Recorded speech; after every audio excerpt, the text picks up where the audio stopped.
Good morning, students. Today's topic is sports and nutrition. So, first of all, food is the basic requirement of every individual to fulfill the energy needs and to meet the development of the body. The food which we eat is known as diet. अब जैसा कि आप सब जानते हैं कि हमें sustain करने के लिए, जीने के लिए एंड एनर्जी के लिए फूड की बहुत ज़्यादा ज़रूरत होती है.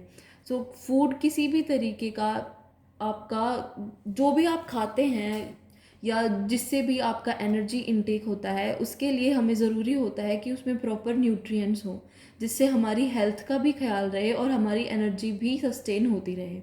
So for that we need balanced diet. What is balanced diet?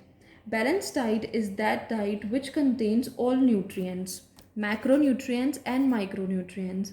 एक डाइट जो दोनों चीज़ों का सम्मेल है, macronutrients and micronutrients, like carbohydrates, fats, proteins, vitamins, minerals, water, roughage and fiber. इन सारी चीज़ों को मिलाकर जो एक डाइट बनती है उसको बोलते हैं balance diet. So once again, the definition for the balanced diet is that diet which contains all nutrients, macronutrients and micronutrients like carbohydrates, fats, proteins, vitamins, minerals, and that too in correct proportion for efficient working of the body. तो हम जो भी diet लेते हैं वो हमारे लिए सबसे ज़्यादा ज़रूरी है कि उसमें हर तरीके के न्यूट्रिएंट्स हों. जब macro nutrients and micro nutrients proper amount में होंगे एक डाइट में, उससे बनती है बैलेंस डाइट. एंड वो ज़रूरी है कि उससे हमें एनर्जी मिलती रहे और हमारी हेल्थ भी सेफ रहे. So now balanced diet has 3 types. First among them is energy yielding food. अब इसके नाम से ही हमें पता चलता है कि वो फूड जिससे हमें एनर्जी मिलती है, जो एनर्जी हमें हमारे दिन भर की काम करने में हेल्प करती है. एंड जो एनर्जी हमें हमारी जो कैलोरीज होती हैं वो हमें जितनी भी ऐड ऑन होती हैं जिससे भी हमारी एनर्जी जो है वो बचती भी है, हम काम भी कर लेते हैं एंड हम सेफ भी रहते हैं. So any food that help us in yielding of energy is also a balanced diet. It consist of carbohydrates and fats. सबसे ज़रूरी बात यह है कि एनर्जी यील्डिंग फूड एक माइक्रो न्यूट्रिएंट फूड होता है जिसमें सबसे ज़्यादा मात्रा कार्बोहाइड्रेट्स और फैट्स की पाई जाती है. This food helps to provide energy to individual for his workouts और एक्टिविटीज़. वो किसी भी तरीके की फ़िज़िकल एक्टिविटी, वो प्लेफुल हो, खेलकूद के लिए हो या हमारे किसी भी घर के काम के लिए, बाहर के काम के लिए, एनी वर्कआउट और एनी एक्टिविटीज़ के लिए ज़रूरी होती है. The carbohydrate should be 60 to 70% in our diet, whereas majority of carbohydrates should be complex carbohydrates. सबसे ज़रूरी बात कि एटलीस्ट 60 से 70% हमारे फूड या डाइट में कार्बोहाइड्रेट्स का होना ज़रूरी होता है जिससे हमारी बॉडी में एनर्जी की मात्रा बढ़ती रहे या घटे ना, या हमारे काम के दौरान हमारे काम आए. Secondly, the fat content should not exceed 5 to 10% in our diet. और फैट की मात्रा 5% से ज़्यादा होनी नहीं चाहिए क्योंकि फैट्स बहुत ही ज़्यादा स्टपर के लिए काम आते हैं. Fats will make you more sleepy and more inactive in your diet. जब भी हमारी डाइट में किसी भी फैट की मात्रा ज़्यादा होती है तो वो हमें इनएक्टिव करते हैं, उससे हमारी एनर्जी लो होती है. So the fat amount should never exceed to more than 5 to 10% in our diet.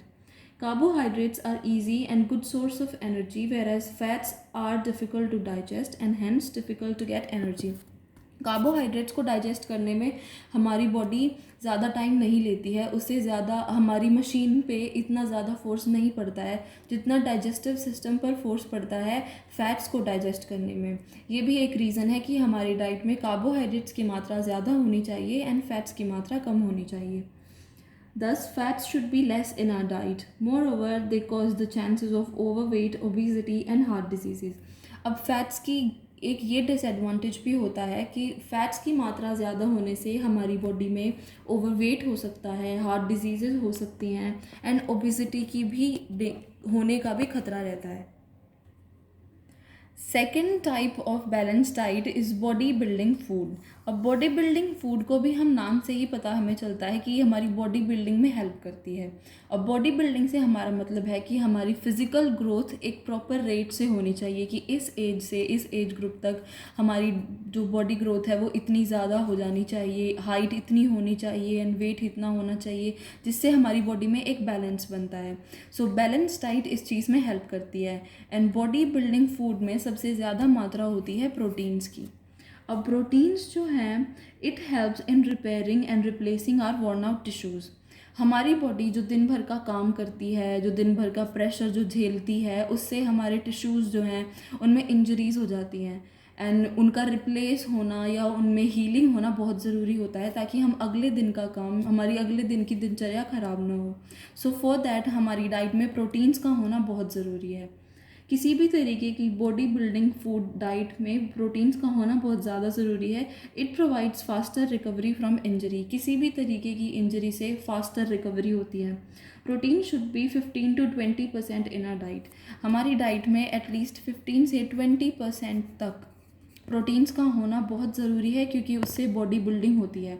And body building हमारे लिए इसलिए ज़रूरी है क्योंकि वो हमारी फ़िज़िकल एक्टिविटीज़, हमारे वर्कआउट्स या दिन भर का जो भी काम होता है उसमें हेल्प करती है कि हमारी इंजरीज जल्दी से जल्दी हील हों एंड हमारे दिन भर के काम में कोई प्रॉब्लम ना आए। Third type of balance diet is in defensive food. अब इसके नाम से हमें पता चलता है डिफेंस हम किसके लिए करते हैं। डिफेंस होता है जब हम किसी से अपना बचाव कर रहे होते हैं। सो डिफेंसिव फूड हमारे लिए इसलिए ज़रूरी है ताकि वो हमें बाहर से होने वाले किसी भी तरीके के डैमेज से बचाता रहे। It consist of vitamins, minerals and water. सबसे ज़्यादा इसमें वाइटामिन्स होते हैं, मिनरल्स होते हैं एंड वाटर होता है। अब वाइटामिन, मिनरल्स एंड वाटर जो हैं वो हमारे माइक्रो न्यूट्रिएंट्स होते हैं जिनकी मात्रा कम होती है लेकिन जिनकी ज़रूरत ज़्यादा होती है। This food helps in proper functioning and defence of various organs. हमारे शरीर में जिस भी ऑर्गन में कोई भी प्रॉब्लम होती है जिससे बाहरी खतरा होता है किसी इन्फेक्शन का, किसी डैमेज का या किसी भी इंजरी का, उससे हमें हेल्प करती है हमारी इम्यूनिटी ग्रोथ होने में। हमारी इम्यूनिटी की ग्रोथ होना इसलिए ज़रूरी है ताकि हमें छोटे मोटे इन्फेक्शन से खुद को बचाते रहें, जिसके लिए हमें हर चीज़ के लिए डॉक्टर के पास जाने की ज़रूरत ना हो। हमारी बॉडी में जो वाइट ब्लड सेल्स होते हैं, हमारे खुद के जो एंटीबॉडीज़ एंड एंटीबायोटिक्स होते हैं हमारी बॉडी में, उनकी ग्रोथ होने से हम जितने भी वायरसेस हैं, बैक्टीरियाज हैं, उनसे अपना बचाव कर सकते हैं। This diet improves the immune system of the body, thus it helps to defend against infection, germs, diseases. किसी भी तरीके की छोटी मोटी बीमारी, कोई इन्फेक्शन या किसी भी तरीके के जर्म्स, वायरसेस एंड बैक्टीरिया से हमारी इम्यूनिटी हमें बचाती है। सो इसलिए हमारी इम्यूनिटी की ग्रोथ होना बहुत ज़रूरी है। This food should be 15 to 20% in are diet. ये फूड भी प्रोटीन्स की तरह 15 से 20% हमारी डाइट में होना बहुत ज़रूरी है। Apart from this one should drink 3 to 5 litres of water to maintain water balance in the body. इसके अलावा हमारे शरीर में वाटर बैलेंस का होना बहुत ज़्यादा ज़रूरी होता है। वाटर बैलेंस को मेंटेन करने के लिए हमें कम से कम 3 से 5 लीटर तक पानी डेली पीना चाहिए। वाटर बैलेंस इसीलिए भी हमारे बॉडी में होना ज़रूरी होता है जिससे हमारे हार्मोन्स हैं या जिससे हमारे जितने भी बॉडीली लिक्विड्स हैं या टॉक्सिन्स हैं वो निकलते रहें, वो चेंज होते रहें। So once again we need to learn about macro and micronutrients. Macronutrients are required in large proportion in our diet like carbohydrates, fats, proteins and water. Macronutrient से हमें पता, मैक्रो का मतलब होता है लार्ज एंड माइक्रो का meaning होता है स्मॉल। अब इनके नाम से जो हम मतलब डेराइव कर सकते हैं कि मैक्रोन्यूट्रिएंट्स हमारी किसी भी फूड डाइट में ज़्यादा अमाउंट में चाहिए होते हैं। किसी भी लार्ज प्रोपोर्शन में जो भी हमें न्यूट्रिएंट चाहिए वो होते हैं मैक्रोन्यूट्रिएंट्स एंड किसी भी लो अमाउंट में या लो प्रोपोर्शन में हमें जो न्यूट्रिएंट्स चाहिए वो होते हैं माइक्रोन्यूट्रिएंट्स। इसका मतलब ये नहीं है अगर लो अमाउंट में या लो प्रोपोर्शन में जो फूड चाहिए कि उसकी ज़रूरत कम है, ज़रूरत उसकी उतनी है लेकिन वो थोड़े में भी अपना काम चला सकता है। मैक्रोन्यूट्रिएंट्स ज़्यादा ज़रूरी है क्योंकि वो प्राइमरी न्यूट्रिएंट्स होते हैं, वो बेसिक न्यूट्रिएंट्स होते हैं जो हमारी बैलेंस डाइट को फॉर्म करते हैं। Now we need to know about functions of balanced diet. Balance diet को जानने के बाद ज़रूरी है कि इसके फंक्शंस क्या होते हैं ताकि